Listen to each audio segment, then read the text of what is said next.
So I'm really excited to welcome to this evening our Vice Chancellor Karen Cox, who is there, front row and centre. I bet you couldn't tell that we weren't blending in. Suited and booted. And also April McMahon, who's our Deputy Vice Chancellor Education. So the way this evening is going to work, you'll be very pleased to know that we have pizza and we have wine coming and soft drinks. So that will be arriving, and we're going to keep it quite informal to begin with, and then we're going to stand up here and talk to you, and you're going to be able to talk to us as well. So we have 4 stations here tonight. I'm going to hopefully be able to read them. Jasper, do you mind stepping to your left like a little bit? So in that corner we have graduate prospects. So in that corner we want you to basically come over and talk to us about what we do well, what you want to see us improve, and anything that we're not doing that you think we absolutely should be doing about your graduate prospect. So what do you think about when you leave Kent, how we should be supporting you to leave Kent? Here we've got academic experience. Tom Barris is holding the fort there, the champion of academic experience. And he will be talking to you about what you think we do well, what we could do better, and what you particularly care about in your academic experience. Over here we have co-curricular opportunities and support. So within that we mean support and well-being, mental health support, so sports clubs, societies, the gym, anything you do outside of your degree basically. Tell us what we think we do well, what we could do better to support you, and anything else you think we should really be thinking about. And last but not least, over there is space. So that doesn't mean astronauts, that means physical space. So while we are in this beautiful space of the Gulbenkian, what space does the University of Kent do well? What does it not do well? I'm sure we all know what we'll be thinking about there. And what would you like to see us do with space? What is important to you in terms of your campus and what it looks like? And if you can, I know we've got some Medway students here. Shout out for Medway. Also think about Medway. Okay, we've got a Medway student here. I'm really proud that we've got one Medway student here. That's good. Good ratio. So. Don't know what that means. Yeah, representation. So we want you to be thinking about Medway as well, and think about the University of Kent experience as a whole. So we're going to keep it quite informal. If we're just going to get you to get up and circulate around these stations, April and Karen will be doing that as well, and you'll be able to have a chat to them in that as well.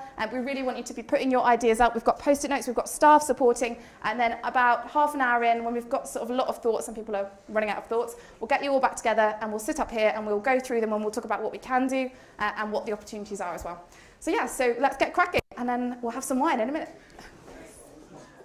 All right, okay. Sorry, that was loud.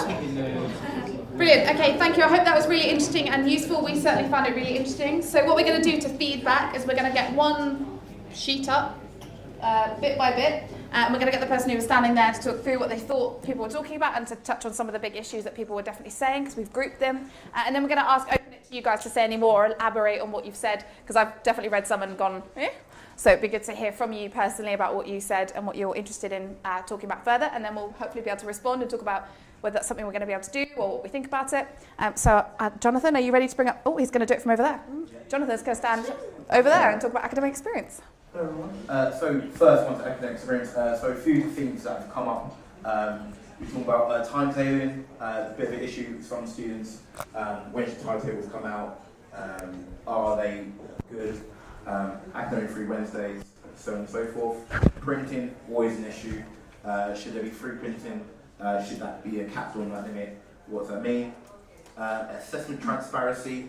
Module assessments are always, some students don't feel like they're transparent enough and what they're actually learning from a certain module and what's expected from them.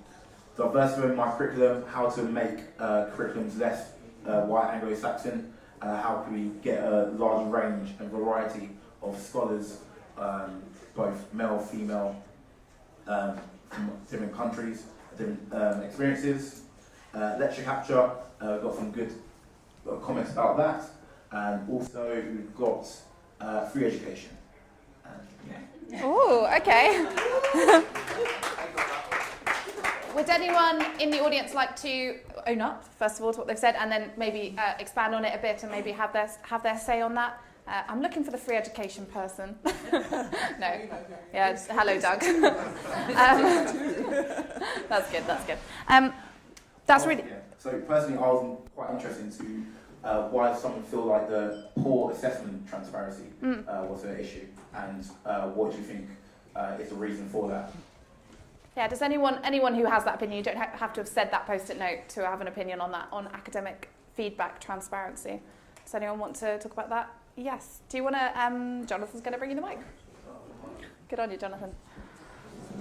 So I believe it's, for example, if you look at the rubric system, right? Like, we have a rubrics table which looks at how to mark people based on certain criteria. Like, this is the marks we give for divided criteria. Like, if you look, for example, an essay, right? So we can look into, for example, clarity of thought, comprehension, etc., etc. So you divide them into, and you give the rubrics. I think that would be one way to have transparency, because I think what people are complaining about occasionally, my assumption is that they have no clear idea on where they're losing their marks, etc. Because even though they're getting feedback in terms of words, they're not understanding on this how much they get, on this aspect how much they get. So, and I think this rubrics thing also keeps the staff also honest, teaching staff, in terms of like where am I marking who and what.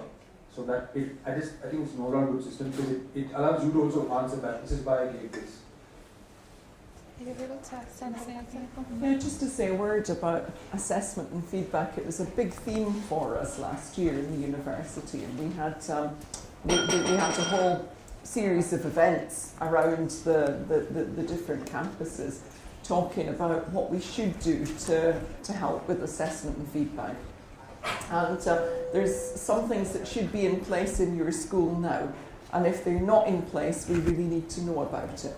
So one of those is that assessment and feedback really should be on every staff-student liaison committee agenda, just to check what's happening in terms of, is everybody getting your feedback back in time, or are you being told why not, if not, Because we've got this system where we say you've got to have your feedback back within 3 weeks. Now, I know 3 weeks sounds like a long time. Actually, when you've got a big module and you've got a load of people assessing, you've got to be sure that the quality's right, and you've got to be sure that everybody's doing it in the same kind of way, so it does take a little while for that to happen. But you don't say we're going to do it in 3 weeks and then just not do it and not give the reason why. And I mean, I've always said students are completely reasonable. In cases where you say, look, somebody's been sick, we're going to be 2 more days because somebody was off sick. I think you understand that. But when it gets vexing is when nobody's told you and it just doesn't come back on the day that you've been told, right? So stuff like that, and cases like just monitoring that we're doing what we say we're going to do, because that's really important. But also we're keen to have ideas about what we can do better. And also there's a real opportunity now, which we've just been out and told schools about this last week, which is we're having a kind of amnesty about assessment in the next 3 months.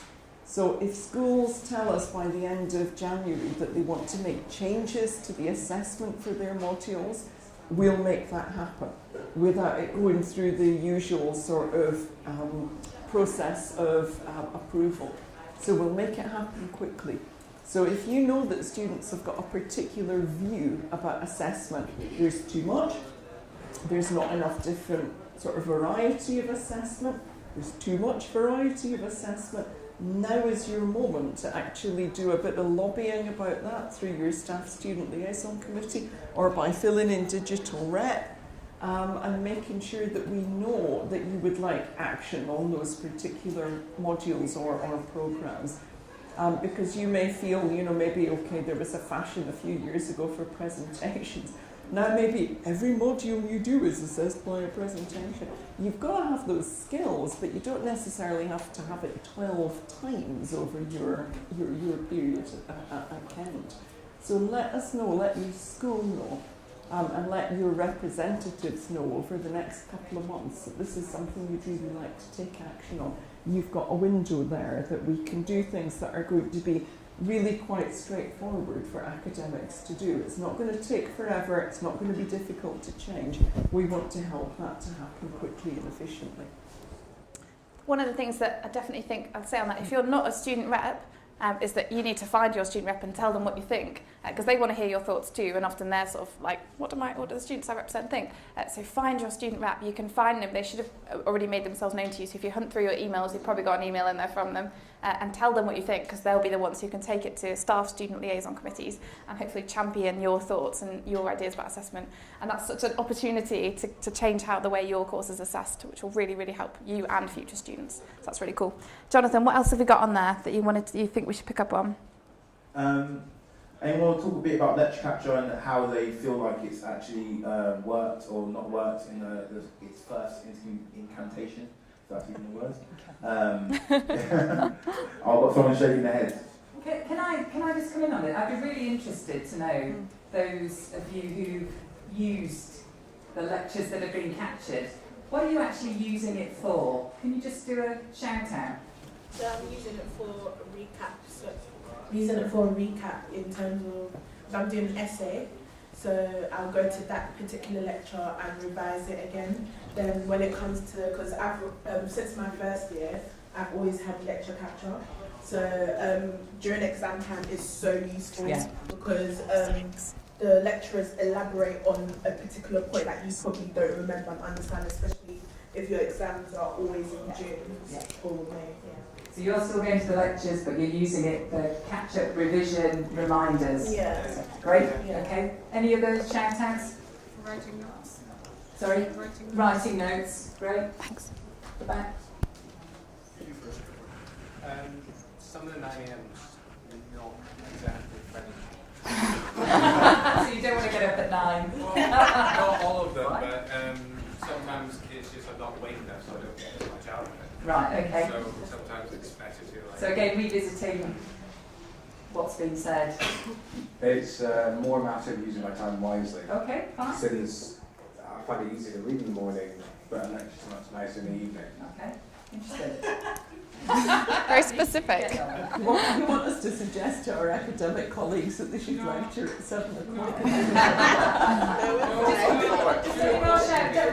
Just because this is something that we get challenged on a lot, in that we know students really want this. There's this, students won't turn up to the lectures if it's recorded. We actually know that they do, you do. So it's really just being able to have that conversation. Why is it really helpful? So this is actually helpful for us to be able to have this information to take back. So just, I mean, don't want to dwell for a long time on this, but just any other ways that you use it, And dyslexic, so. Great, good, thank you. Anyone else? Yeah, the rep for the School of Anthropology and Conservation. Yeah, we actually have had a really hard time getting professors to start using it, oddly enough, and for a variety of reasons, but one of the reasons is, of course, they're worried that students won't turn up to lectures, and I know, a lot of students are still turning up to lectures and avoiding some of their 9 a.m.s, I understand, but I've also heard plenty of students also say, laughingly, that, oh, now I just don't even have to turn up to class. So it's, there's kind of a give and take there, and as somebody who doesn't even have access, I can see how both sides are going to happen. Okay. And I think some students that at least prioritise their time, especially if you're volunteering and stuff, you wouldn't want to miss your lectures because you then have to spend time that you could have spent just going to your lecture, reading another lecture. So I think it is very subjective on the students. That you do have the odd students that don't go to the lecture, but at the same time there's a lot of students that do go to the lecture because they don't want to waste time watching an hour lecture because it's really boring to watch.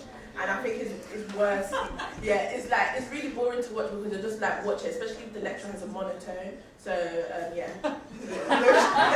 shade. It's better to see it in person. Yeah, it's better. So you say it's better to see it in person? Yeah. That's what Beverly's trying to say. And we watch a monotone. Fine, we'll take that away. Also, you have to take into account every student has different study needs. Some people learn better looking at the lecture, some people learn better by listening, some people learn better by looking at the PowerPoint, so it's in different ways. Thank you for that, it's helpful. Yeah, go for it. Yeah, I find the problem with them is, yes, you get the visual aspect, and that's really good. The reason why it's better than the slides, so you get online, is that you get to hear the lecturer's analysis of it, and it's more original and innovative to get a perspective on it. But the problem I find is I've got very good hearing and it takes me a while to write. Is the sound quality, because the sound quality is captured by camera, so depending on how far away it is or how close to the audience is, you don't always capture what they're saying very clearly. So I was wondering, although it might even ostracise the lecturers even more, if they could have sound equipment on them so you can hear it. Yeah, very- we're looking at having lapel mics Yeah. because another thing that some of our academic colleagues are concerned about is that their style really means they'd like to sort of pace around more, you know, and sort of move in and out of the audience and so on. And if that's what makes them happy, that makes me happy. But you can do that if you've just got a lapel mic, you know. Then, but then it's two lots of technology. You've got to push the button to record the lecture There's and put worthwhile on the investment lapel because, mic. because then the students will do better. Yeah. And if students do better, then Yeah.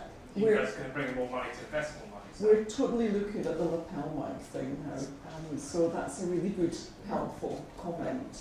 Do you think come the summer you'll use lecture capture where it's available Oh, to definitely. revise? And if you have, and if the audio is more clearly, it'll be more immersive. Yeah. You get more out of it. You won't have to repeat and rewind to see what they're saying. Thank you. Thank you. The guy behind the, yeah. Thanks, Jonathan. There's also the function of how you can make it go a little bit faster, the speaking. I like that, but with some of my lectures, it'd be nice if it could go a little bit faster than 2 seconds. Okay. I know that sounds like a joke, but some of them are, it's more about they trying to let their words kind of resonate. But when you're watching it online, it doesn't really have that same effect. So it might be nicer if you could have it up a little bit quicker. Fast forward. That's really helpful, like feedback, and it'd be really good to have that like coming in like on digital rep. So we have an online feedback tool where you can literally write anything about all the different aspects of your university experience. It doesn't like make you answer loads of different questions. You can literally just say this is what I want to see improved. So if you feed that in, it'll go straight to your rep, or if you're the rep, it'll come straight to you, and then you'll be able to feed that back in, and it can actually, because April and Karen could do something about that. It would be really helpful to like get it in and keep getting those little operational things in so that we can fix them on the spot. Yeah, the more evidence we've got, the better. But the thing that really helps us, as well as knowing things that are not going so well, which, you know, completely respect that you need to tell us things that are not going so well. If something's changed for the better, if you can let us know, the use that we can put that to is fantastic. So say you're in a school that hasn't been using lecture capture so much, and now you've got it more.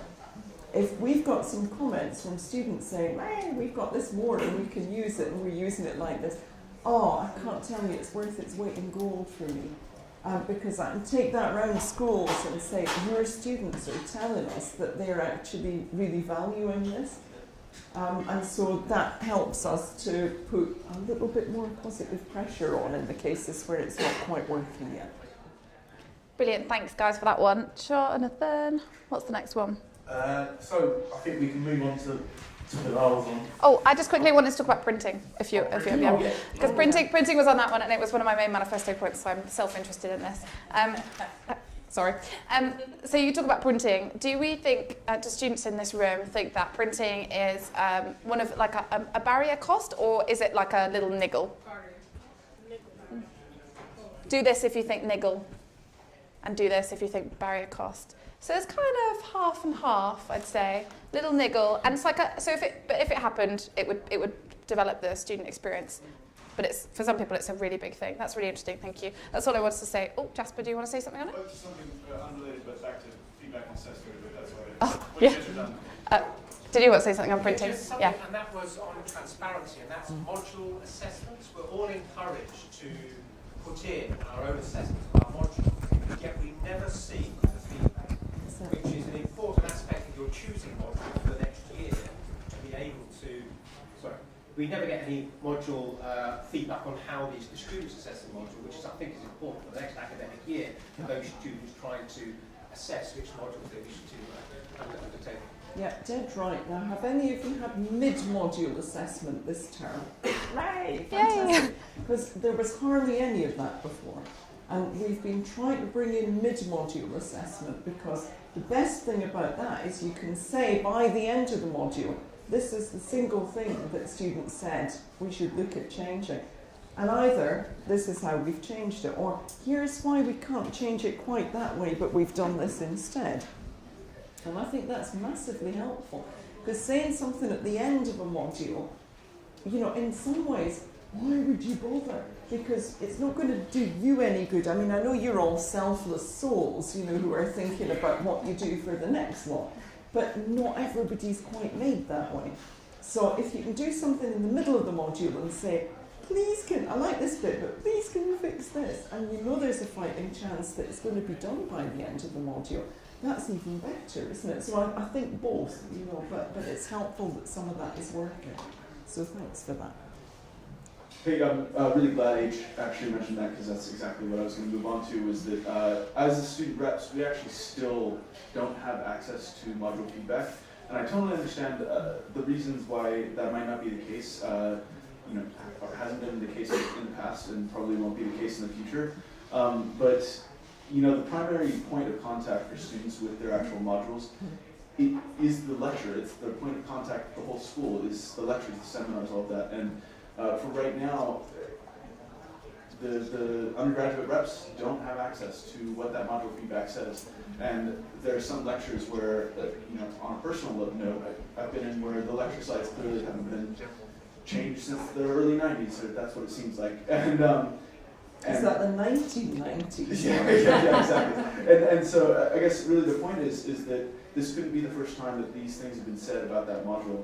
And in a sense, giving student reps the ability to see what's been said about those modules would give students more power in I couldn't agree more. future. I think that whole thing around closing the feedback loop is really important. If we ask you for your feedback, you should be able to see that feedback, not from individuals, it can absolutely be collated, and then a response from the person who's responsible for that module is entirely reasonable as well. So leave that with us, and I'll ask April to pick that up, because it's absolutely sorry, but it is absolutely, if you want to see quite rightly where your feedback is going and how it's used, and some of it may be, sorry, for really good reasons, we're not going to change this, but this is why, and actually seeing that is pretty reasonable. Sure. But not seeing it and not really understanding, well, why is it not changed, is unreasonable. So we'll take that away. And not necessarily public access, but you know, the undergraduate reps, absolutely. the postgrad reps are there for a reason, you know. Yeah. And of course, in the US, this has taken a very different turn, and now there's ratemyprofessor.com, which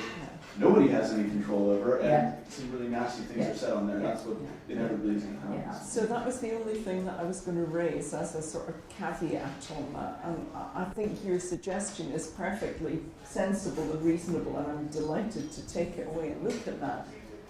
The difficulty is with the free text comments. And we are going to have to look at those, and some of them we would have to redact. And I hate to be in a position to say we've got to edit stuff, but some of that is really nasty and personal. And actually, I even worry about the impact that that has on some of our colleagues who would look at this. And some of that we remove at the moment. And so if reps are able to speak to students and say, look, you're much more likely to get something done if you say it in a sensible, professional manner than if you actually talk about a person's appearance or you speculate about their private life or their habits, because that isn't actually helping anybody in terms of, and I'm sure you would agree with that actually. Oh, absolutely, yeah. But anything you can do to help us, because at the moment the only way we can see a fix in that is to say you won't have the free text comments. Because some people are getting so worried about what's going to be in there. And I don't think that's great actually, because in the free text comments you can also make very constructive comments about what could be improved. So anything that the community of reps can do for us in helping us to get a culture where we're using those responsibly. You know, 0.1% that's inappropriate, I don't care. We can filter those out. 10%? A bit more worried. Of course, and I think speaking to professors, what they found is that those free text comments are actually where they get all of the useful feedback. Yeah, exactly. The little check boxes are not useful for anybody, and that's the thing. That's how they're incredibly crucial. Those free text comments. Thank you for that, Jasper. Really pleased that we've got you something that you wanted there. That's really good. Cool, Jonathan. What's next? Is there anything else on academic interest that anyone wanted to raise that wasn't said? There was one last one, and that was regards to better peers and admission criteria. It should be better. Ah, good, that's Christine's. Christine, you have the mic. Is there anyone here from the business school? I'm representing everyone from the business school. We have a huge issue of, we do a lot of presentations, we've done 5 or 6 already since September, and we seem to have, excuse my very, very strange students who don't want to be in the school, not interested, don't attend group work, yet when we have group work we present, they all stand there, they turn up on that day, but they don't turn up for anything, they don't do any research. Guess what? We have a group mark. So you do all the work and end up sharing that horrible mark because the others in the both, and I think it's extremely unfair on students who are focused, students who do a lot of research and are here because they want to do the course. But we seem to have a huge issue which every business student will tell you, where we have, I don't know what percentage of students who don't even want to be in the school because either they are forced to come to uni or they're forced to do a specific degree and therefore have no passion for the subject, and they just pull the rest of us down with them. We should not have to share group mark, and I think lecturers should use common sense when grading and not grade you low marks because they are the school report that when you've done enough work to deserve a first or upper second. It's just very unfair, very demoralizing. Okay, thank you. I mean, I know there are issues about group work marking. I would sit here and say it's a great skill to learn to work in a group. And sometimes part of that is you have to learn to work with people that you don't naturally get along with or who you feel are not pulling their weight and who may not be pulling their weight. But I think we need to find a way of reflecting that in the assessment. So we'll take that away as well. We've got a little list. I hope somebody's capturing these somewhere because I have no writing materials about my person, about the things that we need to just take away from today. But I will take that away. There has got to be some good practice that we could home in on, where you can look at what's happening in the group, but you can also look at ways of assessing the individual contribution. And we should really have to do peer assessment on that group. Because how do you assess someone who's not attended once, yet, you know, they will come and stand there because you're presenting, they don't engage with you, they don't speak to you, and we have, I think there's 7 of us mature students in the school. We have people saying, oh, they don't want to work with me because I'm mature students. So you end up not having meetings or meeting 1 out of 6 people. Yes, you have to work with people you don't want to work with, but if they don't want to engage, why are they leaving? It's very, very unfair on all students, and it's not just mature students. This comes from all students who are engaged and having to suffer because people are not interested. Yeah. Thanks, Christine. Has anyone else got a last thing to say on academic interest? Yes. I wanted to speak about feedback as well as the admission criteria. So on feedback, suppose I've got an A, but I don't know whether others have also got an A, so I don't know where I stand. So I think that should be emphasized on about they're just mentioning where you're going wrong, where you're going right, but you don't know where you stand. So that should be emphasized. Plus, suppose you're getting grades. It's not mentioned, I mean, we do not know the percentage,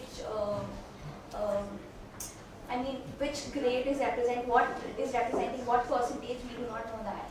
We need to know the percentage band. It's a really difficult one, this, because we did actually do some work, actually it was before I arrived here, which is only a year ago, but and that was to see whether students would appreciate seeing where they were in their class. But the majority of students said they didn't want to know that information. You know, they wanted to know where they were in terms of first 2-1, you know, or what grade they had, but they didn't want to see where they were in terms of their peers.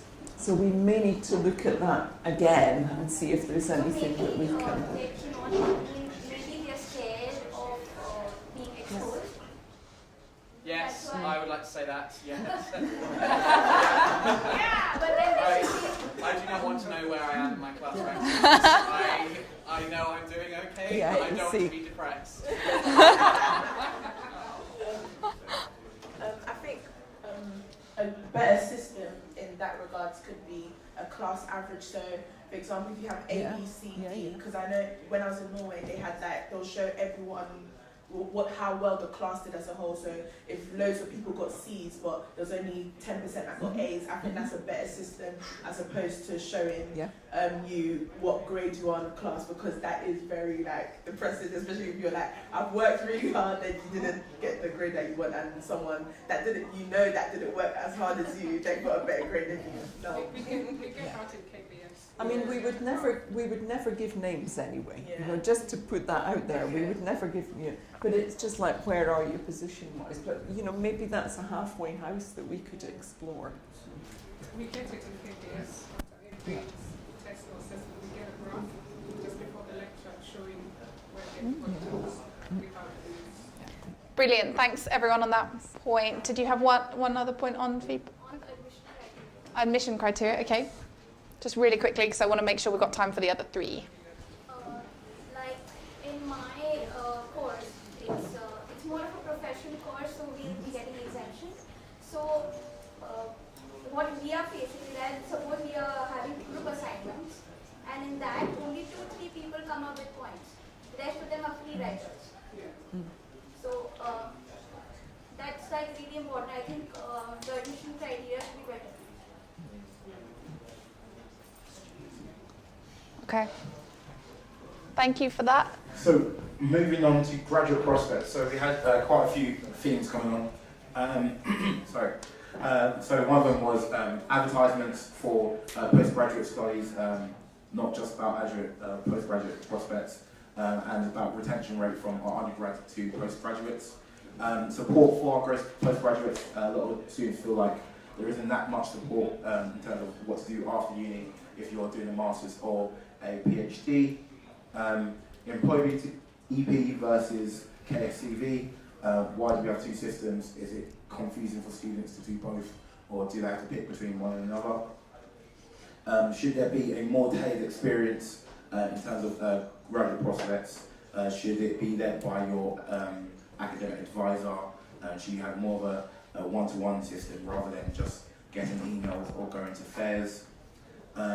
Are we gaining the right skills? Is there enough support for specific groups, so BME, LGBT, mature students, so on and so forth? And last one is, are there alternative career paths presented to students? Like law students are only showing law stuff, medicine students are only showing medicine stuff. Can we more tailor it that's some can go outside of their course, because a lot of people don't just do jobs related to their degree these days. Great, thank you. If we could start with the PG one. Does anyone want to talk to the PG points? Anyone who put them down? I'm looking at Ro. Do you want to talk to the PG ones, Ro? President of KGSA. So I guess just covering the points where everything is very undergraduate focused here at Kent. The EP point scheme is superb. I love it, it's great. However, if you are a postgraduate student and you want to apply for an internship, for instance, that is during the summer, the postgraduate year is completely different to that of the undergraduate. You are here over summer, working tirelessly while campus is completely dead and you're one of the few students left here. We aren't able to... here. It's really not you can't do the internship. So even if you accumulate lots of points and you want to get this experience, you can't, because if it's only being offered during the summer period where you're still working on your studies, you can't do both. Yeah, no, I think that's a really good point, and I think that's again. So we're going to say a lot this evening. We'll take that away, but that's partly why we're here, is to have these discussions, start of a conversation, to be able to take things away. So absolutely, I think that's a really important point. We shouldn't just be offering those opportunities in the summer. We need to be flexible when people can take those, so we'll take that away. And it's brilliant that you say the EP point scheme is good, because it's an absolute sector leader that we do incredibly well. Everybody says, oh, we punch above our weight, but actually at Kent we do far better than some far bigger places in terms of making sure that students who come to us, regardless of background, regardless of qualifications, go on to an absolutely fantastic career or further study. So we know that we're doing well there. We have to keep that going, and that means we've got to innovate. And part of that is, sometimes at Kent things kind of grow in a particular way, and then we're not always terribly good at bringing those things together. So I think the idea that we should try and at least look at the employability point schemes that we have around the place, or the equivalent, and see if they're doing different things, or if we should actually look at whether we can pull them together is just a really good idea. And we've had a report just this year, which our Student Experience Board has been looking at, which says exactly that. It doesn't say this should be the outcome, but it does say, look guys, can we not look and see if we should just have one scheme which is easy for students to sign up for, and where we can just advertise it one time. So we're looking at that at the moment, and Ruth and Kent Union have been really helpful in saying, yeah, we're willing to sort of put our scheme into the pot at least to be considered, so we've got to do the same from the university side. Yeah, we want to make sure this is absolutely the best thing for students. We want to make it as easy as possible for you to log your skills, log your hours, and get something out the other end that is going to help you get a job. So we're going to definitely be talking to you about how that can happen in the best way possible, and working closely with the university to deliver it. I think that covers that point. Jonathan, what's next? Anyone want to talk about marketing of like graduate prospects or employability? Do you feel like things are just done through emails and there's not enough like one-to-one provision or anything like of that sort there? Yeah, we got one. Greg, go for it. Yeah, I was sort of like on that point of saying how it's through emails, and kind of like my story is to do with like postgraduate study. But I think how it's done through emails, but like how I'm actually engaging with wanting to go and do postgraduate study was through like a really inspiring lecturer. I went to office hours and he said, oh, you sound interested in this, you could look at this program, it would be really good for you, and that was really inspiring. So I think the kind of idea of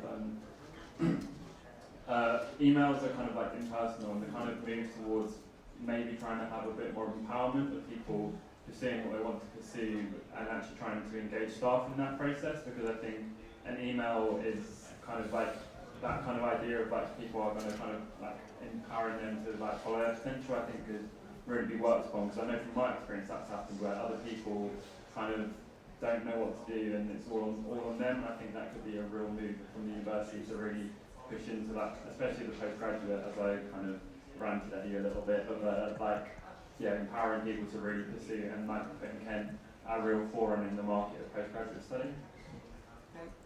That's really helpful, thank you. Jonathan. Oh, Jasper's going. Okay, Jasper. Sorry. No, it's okay, go for it. Yeah, no, I just wanted to point out that, like you said, you approached a professor that really engaged you, and then you followed up with a postgraduate job or studies here. I hate to be cynical, but I think there's only so much that the university and the union can do for employability if the students aren't engaged on some level to begin with, and that's an issue that we're having right now, especially in my department. It sounds like a lot of professors are having trouble getting even half their class. They're struggling with classrooms for that exact reason, that they're just not being filled. We book the big rooms and then the students don't show. And I think that of course, if we want students to then move on to a great job after, well, hopefully they're great students while they're here. So. I'd be interested to know, and this is kind of a shout-out thing, why people think, and you're obviously all the engaged students, so I'm not really asking you personally, but why do you think your peers aren't engaging with employability, the union, their studies, their contact time? Bev, go for it, shout out. I think it starts from first year. So how you how your university and yourself, like the relationship you start with in first year. Because in first year, if it's not a good relationship in terms of you feel like they're coming to you and they're getting you buzzed, you're engaged, then you're not going to carry that to second year unless you have the mentality that I actually want to get involved. So I think it's, I know we're all probably third year or whatever, but in terms of starting from first year, like I might be gone, but in terms of the younger generation that's going to be below me, I think when you start from first year and teach them how to get engaged, and I think I've mentioned this many times about how to get them engaged in the union, in the university, and seeing the importance of like getting involved, not just telling them, oh, your skills, your this, Like, but just telling them that is really going to be beneficial for you and you can learn life experiences through it. I think that's a great way to kind of tackle that question. So yeah. Thank you. Could you chuck the mic to James, please?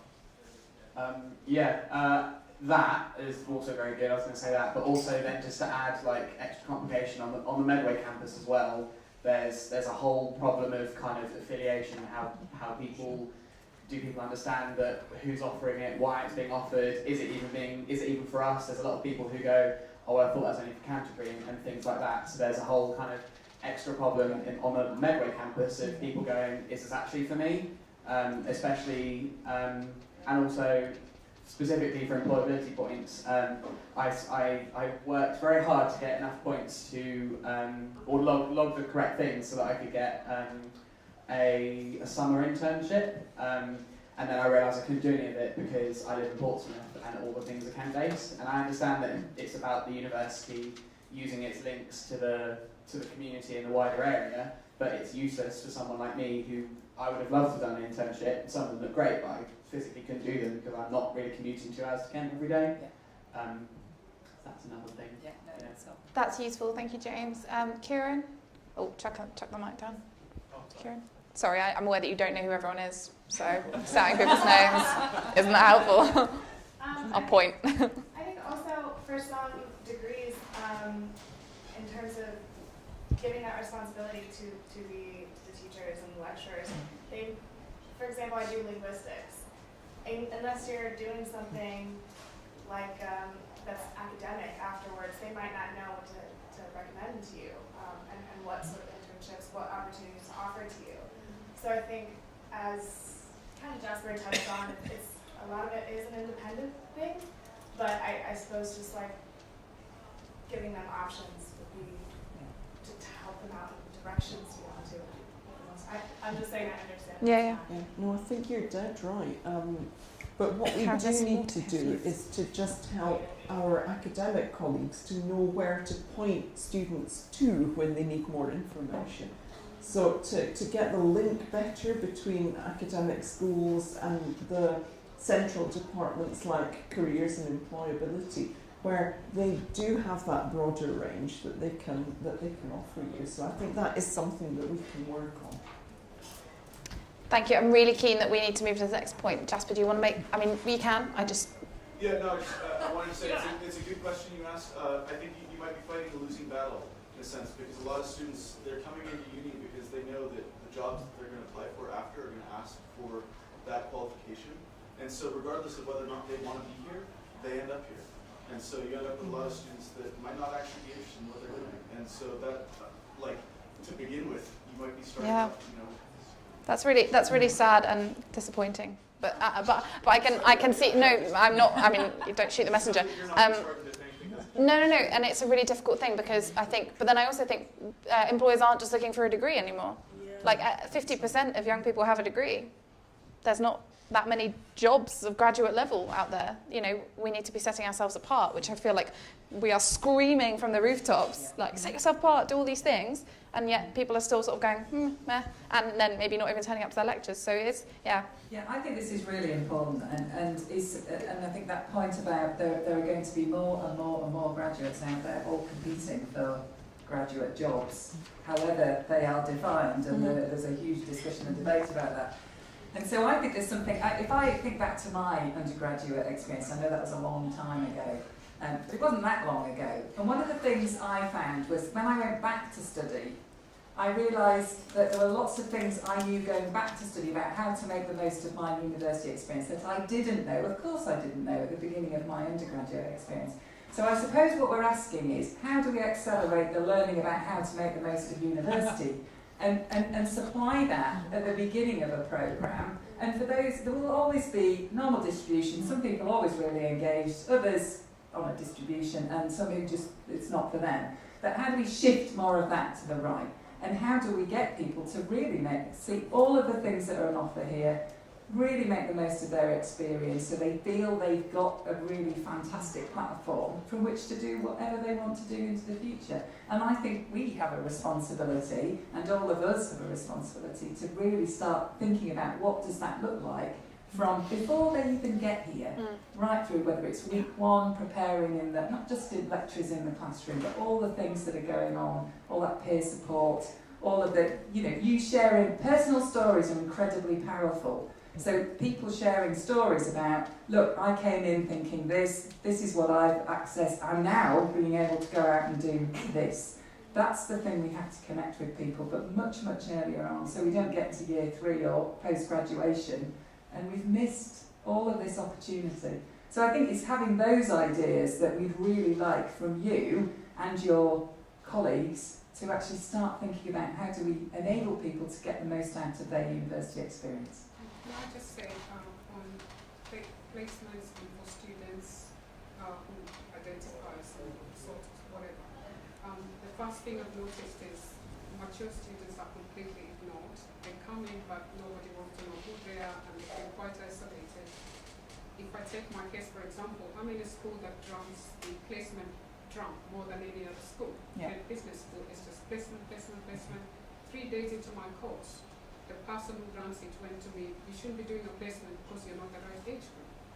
And then I learned later she says this to every mature student. So what if the school itself or somebody representing the school doesn't want you on a program because they don't feel it fits the bill, and just this year I gave up my placement last Friday because she made me feel uncomfortable every workshop, every single, and I'm not the only one, but about 40 of us have quit in the last 2 weeks. We've come from about 300 and every week 10, 20 people are quitting. There's something wrong where we don't feel supported. It's just go for placement, look for placement. But it just doesn't work. It's not just easy to find a job, and not just for any student, even whether you're 18 or 19. Yeah. It's hard, but they don't do enough. For example, I know some schools like psychology, IT, actually offer placements for students. What is KBS and other schools doing to make sure their students are employable? They don't offer placements for us, I've asked, because for reasons, personal reasons, I can't leave category. But I know they offer one placement. For a school that rich, they can afford to offer placement, and they only offer a placement to a student from Medway, not from KBS. So you're sending us all the, go to these placements, but you don't offer opportunities, they need to do more, and it's not just KBS, it's a lot of schools that don't offer placements. I'm sure there's enough jobs in this university that can make people more employable. Thank you, that's helpful feedback. Okay, brilliant. I want to move on from graduate prospects, if that's okay, because we've got 20 minutes left and I want to crack through the other 2. Jonathan, over to you. I just want right phrasing English to do co-curricular opportunities and support. Cool. So I'm conscious of the time, so I tried to theme these up. So the first thing that kind of came up for me when I was reading this was cost. So someone mentioned a poor range of school membership options. I don't know who that was. Someone else put free weekend sport membership. And then on identity, I think we recognise that sports and societies really feel part of something, and we're really good at it, and that's really great. But I think someone put a really, really good point actually about college affiliation, and what the responsibility of feeling part of the college is and how we could do it better. I also put location down because someone mentioned about the scholars that are in Medway have to travel to Canterbury. And it's trying to create that Medway experience rather than saying it's just another Canterbury, because it's not, it's something completely different. And finally, I noticed support, so just all the wellbeing services on campus, which I personally think are really great, but maybe we need to shout out about them better and really engage our students with them. So if we kind of pick 2 of those themes if you want. I also had a look earlier and saw that people had written nice things about co-curricular support. So someone had written, there's great extracurricular provision. Thank you to whoever wrote that. That's really nice. And thanks for writing nice things too. Obviously, we're not going to chat about them because that's not the point. We're going to do the feedback bits. College. Let's talk about colleges. Bev and Ro in the front row. Take the mic. Colleges are so important.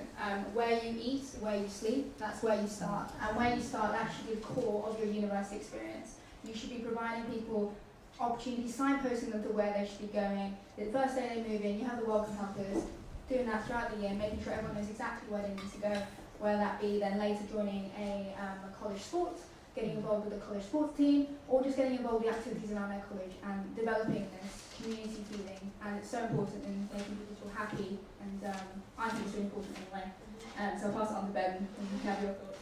So yeah, just like Rose said, it's the foundation of your university experience. So as she said, when you first come into uni, your college, your welcome helpers that are going to be welcoming you into university. And that could be the focal point of basically what I was saying before, in getting them to be like, oh, there's so much things you can benefit from university. Oh gosh, I was gonna say red tete, that's what I say in my hometown, but anyways, yeah. But what I was trying to get at is that us being the foundation, especially as a college president for like 2 years, I noticed that I can draw in a small amount of students, and I have done into the union, but I can't do it on a large scale because I'm just one human being. And I think the university supporting, like pushing that forward on college identification, especially someone I'm president of Parkwood now, is a very big accommodation space where you can express what you need the university to do, or what the university can benefit with students, and creating that foundation is very important. And I think I had a conversation with you about this, and I think it's just the dynamics and the structure of Kent. So, for example, in Rutherford, very difficult. You've got political offices, you've got lecture offices there, you've got like accommodation, you've got lecture rooms. It's very difficult in terms of the structure. But I think if we sit down, I might not be here when it happens, but if we sit down and we talk about how we can renegotiate that structure and how we can make the college identity more proper, I think it can work, because there's no point on putting a name on something that you're not actually performing on it. So, yeah. Thank you. I'd like to pass the mic to James, if that's okay. Also a college president. All the college presidents talking. Hello, yes. I kind of don't think the opposite, but I do quite disagree with that. Because on the Medway campus, obviously Medway is a college, but it doesn't work as a college because of the way the university structured the campus in terms of how we share our facilities and how we have 2 other universities that we mix with, and the partnership, the union partnership that we have called GK Unions, where we work with, this is for the benefit of the audience, not the people that sat there, but where we work with the Students' Union of Greenwich University to provide services. So I think I understand how colleges can provide an important role, but I think the question is wider of how can the union and the university provide a supporting role from day one to the end, because you can't hammer colleges through the entire university if you have the Medway campus. So you either get rid of the Medway campus, or you think about how the union structure and the university structures work as a whole. I know I've probably upset a few people by saying that, but we have 3,000, 4,000 Kent students, so it's not something to just brush aside. You can't just ignore that kind of issue, because clearly colleges aren't working in Medway, and I think that needs to be looked at in how you provide something good for the campus. So I think consistency is the kind of the theme you picked up there. I'd be interested to hear from other students, or just show your thoughts on that. So things like Parkwood being its own college or not being its own college, obviously you're president of Parkwood, but actually all the Parkwood students are allocated a different college master. So in the university's terms, they're not a Parkwood college. So is consistency a really important thing for students, or should we do things good where we can? That wasn't very helpful because you're all just sitting there looking at me. Is consistency really important? Would that be the kind of key thing you think is important? Good consistency. Okay, so you want both. Have your cake and eat it. Fair enough. I understand Medway's view. Yeah. But in terms, I still think that the colleges are they are the foundation, because the university and the union can only do so much. That's why a lot of things are student-led, and who runs the colleges is students. And I think eliminating that point, and I'm not saying, I understand that the structure of Medway, which I mentioned about the structure of Rutherford, I think we need to think about our structure. That's why I mentioned the structure. So it's not, I'm not saying that we should just continue and keep it consistent. You can't keep it consistent when it's not good already. So definitely saying we need to bring it up to a level. So you need to think about everything. and then reevaluate how the colleges can be a good thing, not eliminating it. I've fought too long for it to be eliminated, so yeah. Jonathan, you were waving at me. Someone, yeah, Oh yeah, go sorry. for it. So I agree with what she's saying about the consistency in the college, because I live in Parkwood as well, and I didn't even know that we had a president or anything like that. And the whole, like the way that it's like, I live in Parkwood, but I'm not part of Parkwood, like as a college, I think is a little confusing, and it does kind of like detach me from like the like specific like affiliation that I might have and stuff like that. So I feel like having a welcome people there is great during the first week, but not knowing what else is there, what union I can join to be more involved in Parkwood and things like that, or even like knowing how I can get involved with my actual college that I'm actually affiliated with is kind of something that I think the like university has to work on as well, because I came from a university that like it was very heavily like the college you're affiliated with, you do intramurals with them, you do stuff like that with them, but I haven't seen the same thing like here in Kent, and I think that there does need to be a talk on like eliminating the certain subdivisions that happen depending on where you live versus what you study and things like that. So I think that that's something that really needs to be considered in order to like help kids have access to, or help students have access to the things that Kent has to offer. That's really helpful, thank you. Loads of people want to talk about this, which is great. We're going to crack on. Yeah, go for it, Jonathan. Yeah, are you talking about colleges? Yeah, cool. About colleges. Yeah, no, I really love the idea of college identity and stuff like that for specific students, and I hate to put an anthropology perspective here, but yeah, coming from the US and knowing what that's like in the US, not only just for colleges, but I also think that in the US, there's a huge portion of the student's identity is with the university. So you identify as, I'm a Cal student, I'm a Harvard student, I'm a Stanford student. That is part of who you are.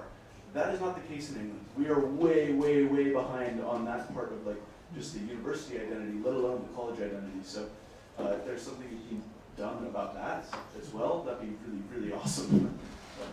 Cool. Keep it really snappy because we want to talk about other stuff, but yep, go for it. There's also a lot of first year students that live off campus in their first year, so who are they supposed to be? Yeah. I'm going to jump the gun. Fraser mentioned well-being. I think it's the university needs to look at employing more staff for well-being, because I know 3 students. One has had to wait over 2 months for an appointment. 2 of them have mental health issues, can't get an appointment, and you don't need an appointment 8 weeks, 10 weeks from when you need it. You know, I think you need to look into employing more staff or making more, I don't know, to make it's brilliant service, you know, very good staff, but I think they're overworked and they need at least 10 more people working there to make it work. And sorry, I jumped. I'm really sorry. I know lots of people want to talk about colleges. I think we're going to have to hold that debate another time, because I think it would be good for Karen and April to be able to respond to that. And also I'm aware we've got another whole theme to talk about, if that's okay. Sorry. The whole thing around college is something I'd really like to look at. So I think this is definitely on the agenda in terms of, you know, where was it, where is it now, where do we want it to be, so that there does have to be a... Cause how many of you actually know which college you're affiliated to? So you're actually, because a lot of students I ask, they've no idea. I just know it and that's it. Yeah. Nothing beyond. Just see on No, so you know and that's it. Yeah. So it's looking at what works, why does it work, what elements do we want to keep. So definitely on the agenda. Brilliant, thanks. So I think well-being was the other one, so I think we could talk about that briefly, if that's okay. Yes, on the subject of well-being, I can understand where students say they think it's a brilliant system, but you'll find that most of those students are those that pull the services. Those are the ones that are empowered to go and seek advice. Where I think the university falls over is not identifying those students who aren't doing well, who might need support, by looking at their grades, looking what they should be getting at A levels. So it's very much a pull factor, and I think it should be that the university should do more to try and identify those students who perhaps don't have the same empowerment to come forward.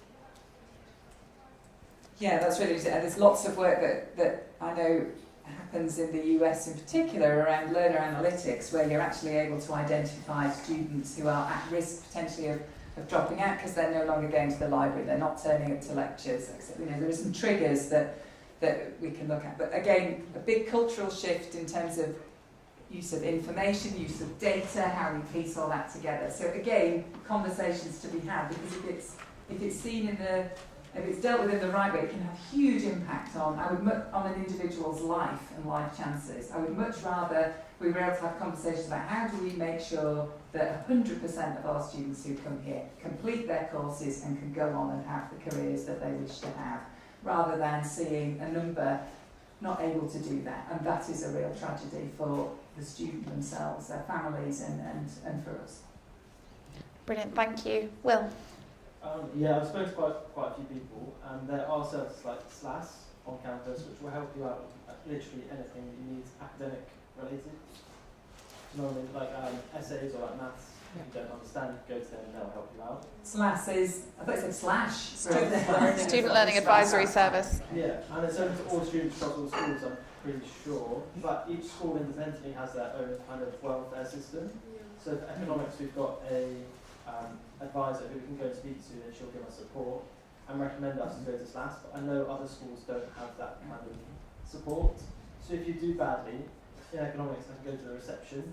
They'll send me to economic support, and then I'll get guided to SLAS. In others, modules or subjects, they don't have a reception, and there's no one chasing up the students who are falling behind and pushing them towards the support services. That's really useful, thank you, Will. Omalade? Yeah, I agree with Will. I think one thing I also wanted to say was that within colleges as well, there are resident support officers, and I think most students don't know that they have offices they can just easily go to. I mean, I'm one of them, and we've tried to promote ourselves so students know that they don't have to go all the way to campus to talk to someone. They can come to someone's office within their accommodations. So that's one. Another one is that within schools as well, there's support services, but I think students don't know about those support services, and when you find out about it, maybe when they really need help and they search for it. But the problem is that we've all sat in college welcome talks, and you get bombarded with information. And if it's not relevant to you in that moment, you're not thinking, oh yeah, I'm going to need to use that. It's just like, oh, so much. And I've sat there and watched a load of students fall asleep listening to stuff about that. And then the other thing I'd say is linking up RSOs, resident support officers, acronyms, with colleges and committees and students, so that there's a real interlinking, and then consistency, because if there isn't an RSO, a resident support officer, in every college, you can't tell all students, go to your RSO. Yeah. Medway did have one last year, it's not have one this year. Okay, that's interesting. So that's something maybe we could have a think about and take away. James? Yeah, on wellbeing as well.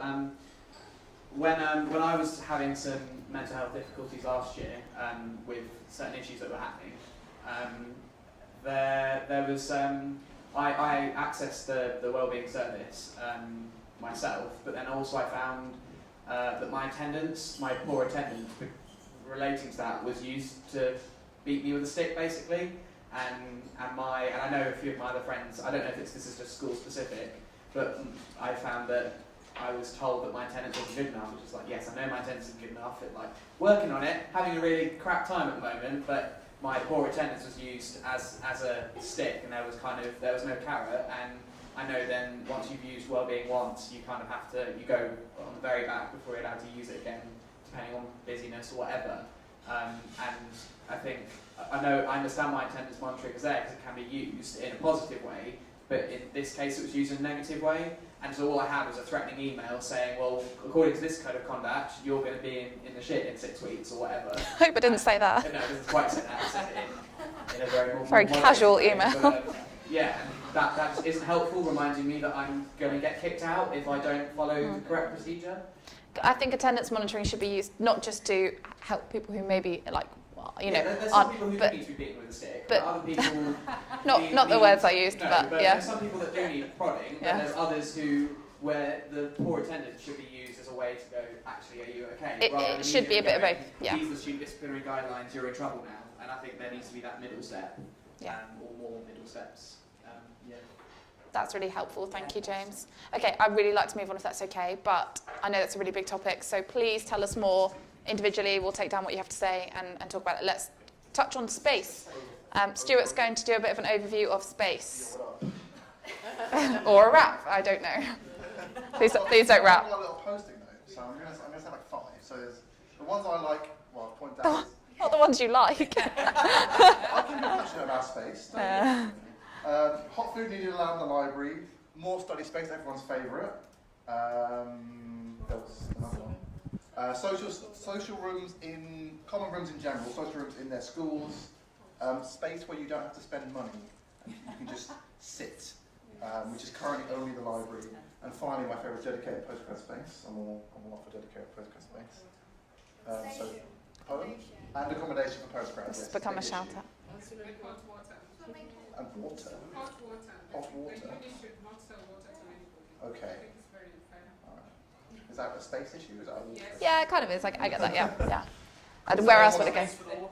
That's a good point. Well played. Does anyone want to comment about that? Yeah. Can we hear about social space or community space or not spending money in space? Yeah, go for it, Stuart. Or Jonathan can run around. Thank you. Oh, okay. Jonathan's. So in terms of like social study space, I think like this is something that like quite a lot of students care about, because when you're looking for somewhere like on campus where you can like hang out with your friends and get some work done, there's only like the library and study hubs or like bars and stuff like that. Whereas I think like it's something I tried to do in Rutherford last year when I was college president, was turn the JCR into like a social study space, and we nearly made it happen. But I thought that'd be really good in terms of sort of building community in the college, and again like providing somewhere that's like social where you don't have to spend money. Thanks, Jake. Christine, I did promise Christine first dibs. Christine, you have first dibs, second dibs. Two points on space. Temple 1, third floor, left, right-hand side. Before they finished the building, we had about 40 or something seats on this side. They put bookshelves, but they can put those bookshelves somewhere else and increase the reading space. There's just not enough space, even at 10 o'clock in the morning. I've come twice on a Saturday because that's where I read better, and I still couldn't find space in the morning on a Saturday. Wow. Second thing about a common room, I'm not specifically asking you to build a building for students who want to be in a common room, but you have to sometimes take into consideration why some students feel isolated or don't engage. If you come in at 9 o'clock, you commute for 2 hours, and then your next lecture is at 4, 3 o'clock, really the library is not the place you need to go and chill out or want to mix with people who are more in the same boat. So I think it would help some people to just have, some space where they could go, and it's not just mature students. It could be for anyone, but I think we need that sort of space to make people feel like a community, then maybe we might start engaging better with Kent. James, Greg, Will, I think. He's not sure. This is really quick, but like something good that in terms of space that's happened is that, and something that should be modelled for new buildings, is that the student hub in Medway has a social space that is just sofas, has a bookshelf that has board games and all that kind of really cute stuff, and it's not somewhere where you have to buy stuff, it is just sofas. And also there's other buildings in Medway as well, so it's something that Medway has done right. Yay! But yeah, it has loads of just non-buy-y places to sit, which is just really nice. It's just tables and chairs, and it's just nice. So good feedback. Thank you. Can you chuck it behind that way to Greg, please? Thank you.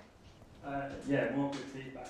In Rutherford, the English room, I know is a really, really good space. Like, I'm a history student, but me and my other housemate will nick our other housemate's English card to get in because it is a really, really, probably shouldn't be saying that to the Vice Chancellor. It's a really, really... buildings, I couldn't get in the other night.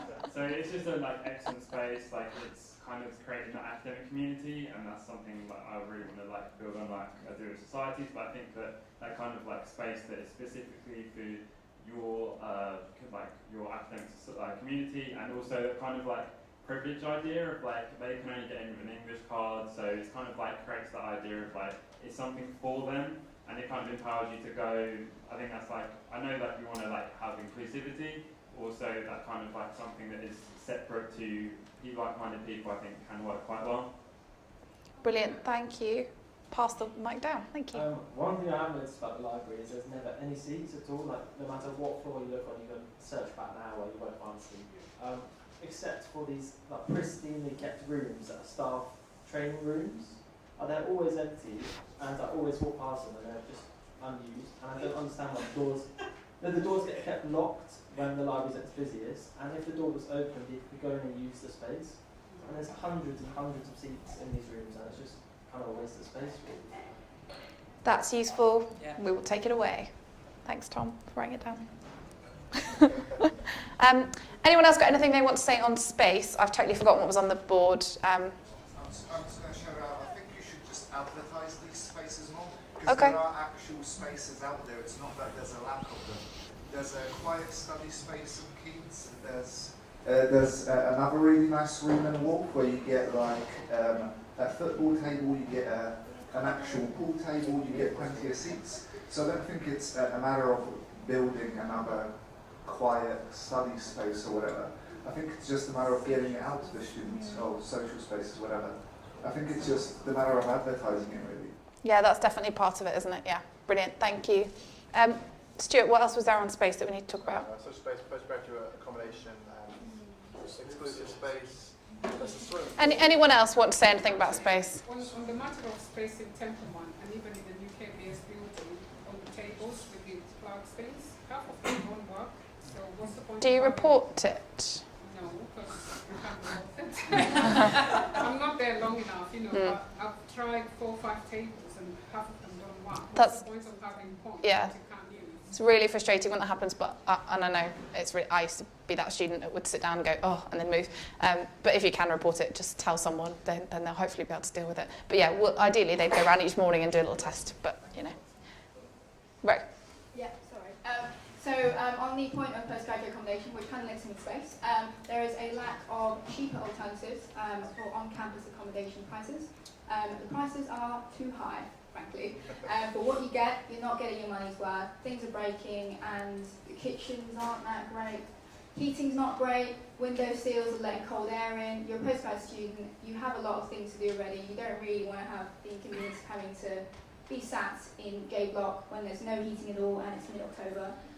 It's not nice.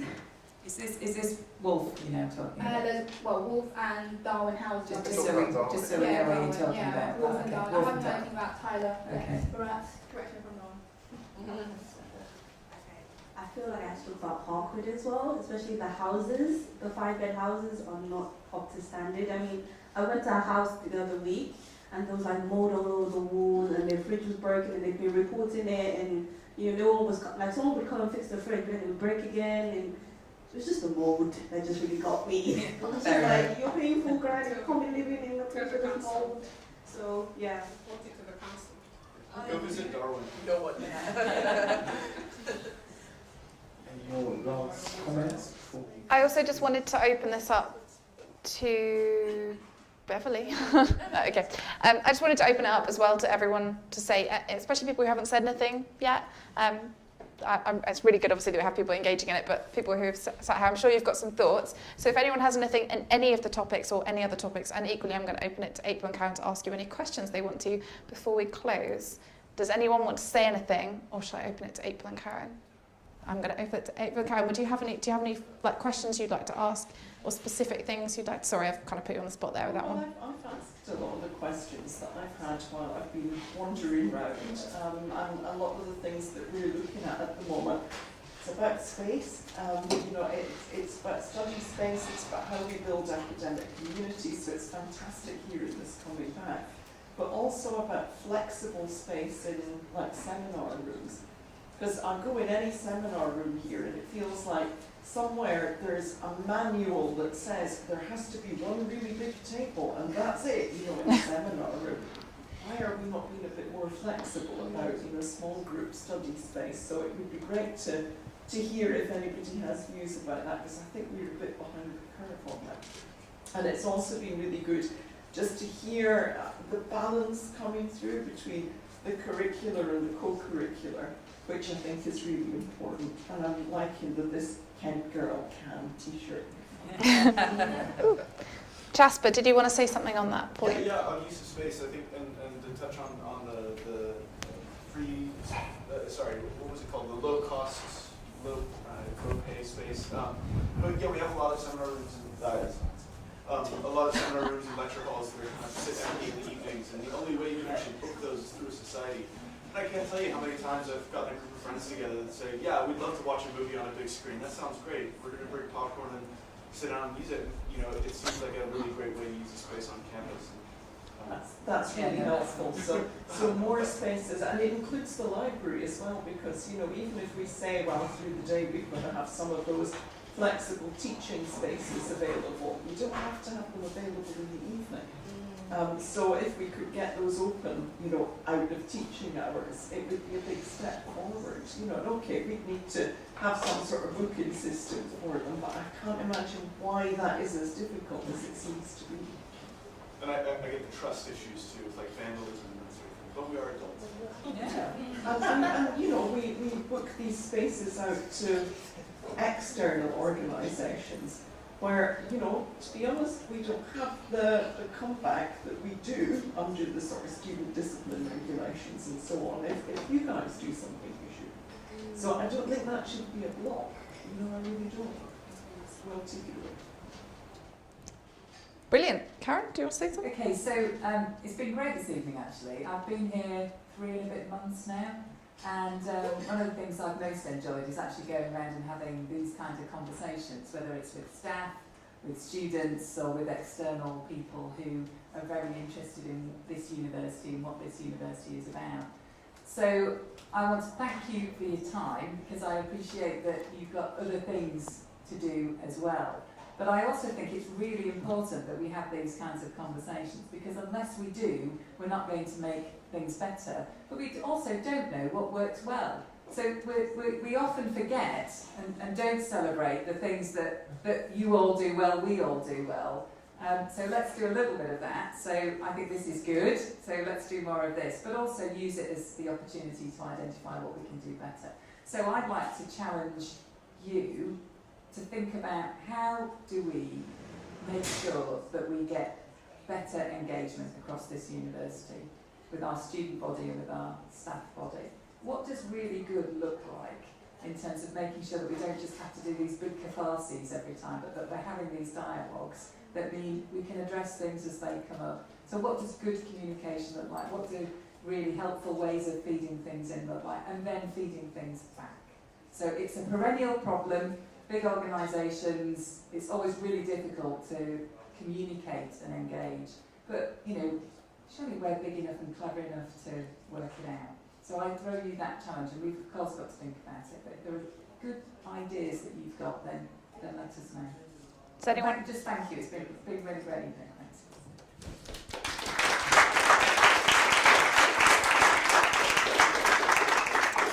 Well, I was going to say if anyone has any thoughts on that right now, let's do it, but no worries. What about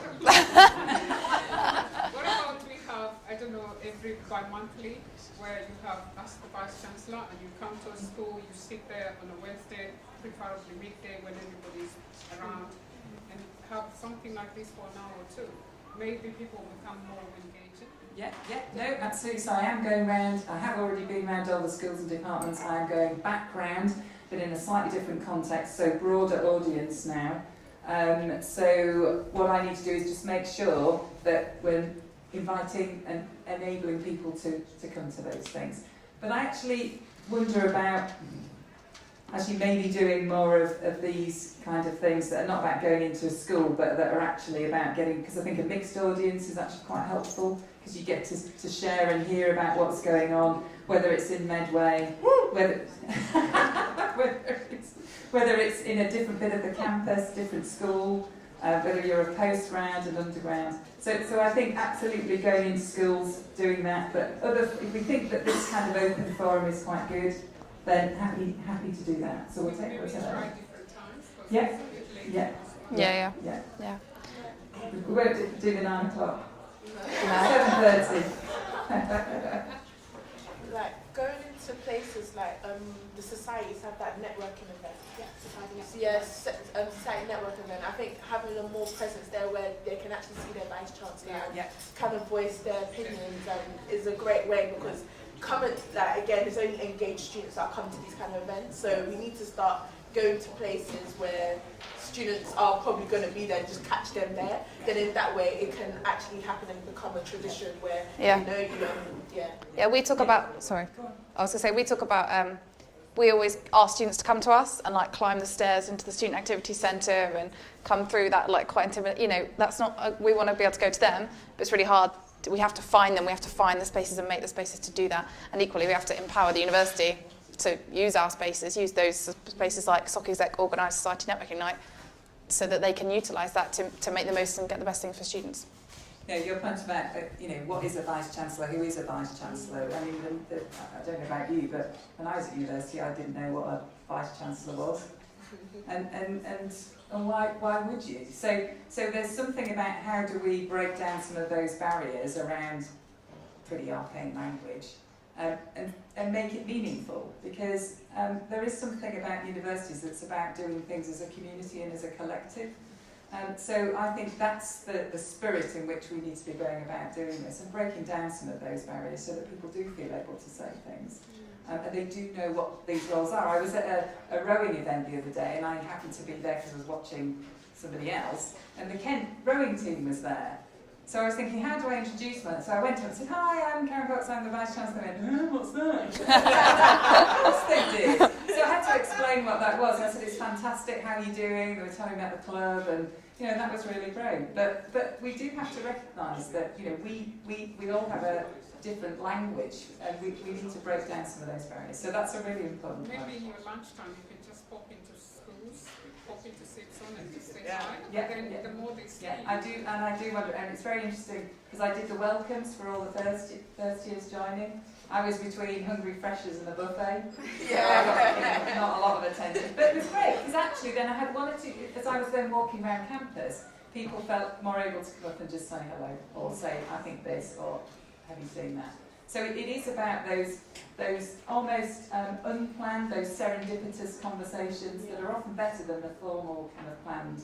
You know, it's better to have a conversation, isn't it, rather than a kind of very formally managed event. So yeah, the drop-ins, the kind of open conversations, the serendipitous water cooler discussion. Probably not. Well, okay, well, it's my honour to close this very formally managed. No, it was absolutely brilliant having you all here. Thank you so much for engaging. Talk to us. Please tell Kent Union as well. We see the Vice Chancellor regularly, and we'd love to be able to, obviously, we want to make sure we're listening to your views. Absolutely, that's what we're here to do. So please come and talk to me, Clara, Stuart, Fraser, and Aaron, although he's not here tonight, but he is around lots of other times. So please talk to us and use us to be your representatives. But yeah, and thank you so much for being here. Really appreciate it. Yeah. So I think we weren't sure how it was going to go. But actually came into the room and there was, you know, conversations going on. I think as the evenings unfolded, that's actually got a real buzz about it. And as we started a proper conversation, that was really, really positive. So really enjoyed it. I think we've got things we want to take away. But really, as I said, it's the start of a conversation. And it was really interactive, which is so much better. You could hear which points were being brought up that had really general support. You could hear a buzz, you know, with people saying, yeah, that's what we think as well. So we get a capacity there to just gauge what the really big issues are for the students who were here, and what might be, you know, somebody's real experience, but maybe it's more about that individual, you know, so that's just been invaluable. I realise this is probably going to be quite a difficult question for you, but if I could ask you both individually, what is the probably biggest thing that you're now going to work on from this evening? I know there was a lot brought up. So there were a lot of things raised, and there are things we'll take away around assessment and feedback, around feedback generally, whether it's modules or any feedback that students are asked to give. How do we make sure that we really close that loop? So that's one big takeaway. I think there are really big issues about engagement and communication, though. That's the thing I really want us to try and address. And if we can crack that, then hopefully we won't be sat here saying these things aren't working. We'll already know and we'll be addressing them. So I think that's my big takeaway. And for me, it's about community, Because actually, even though that word doesn't come up in all of the questions and answers, it's there running through it like the writing in a stick of rock. It's all about community.